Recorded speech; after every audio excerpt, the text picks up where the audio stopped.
Sa himpapawid mula sa Premier Ibanag City of the North. Para sa Diyos at sa Pilipinas nating mahal, ito ang DZYT 765 SMNI Radio Tuguegarao.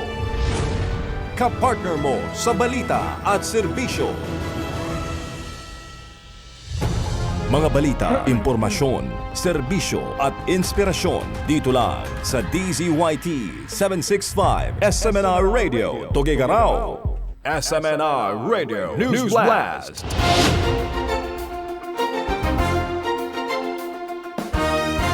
Pagbuo ng Task Force laban sa korupsyon pinag-aaralan ng DOJ. Pinag-aaralan ng Department of Justice o DOJ ang pagbuo ng isang interagency task force na tututok sa umano'y sistematiko na institusyonal na korupsyon sa ilang ahensya ng pamahalaan. Kabilang ng mga ahensyang posibleng asaklaw ng investigasyon ang Bureau of Customs, BOC, Bureau of Internal Revenue o BIR, Department of Public Works and Highways, DPWH, at Food and Drug Administration o PDA.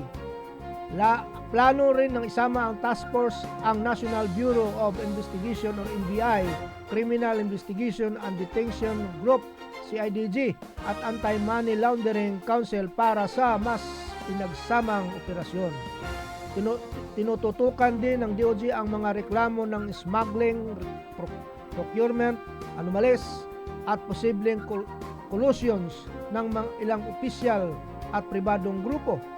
Wala pang pinal na anunsyo opisyal na ekstruktura para sa naturang task force ayon sa DOJ.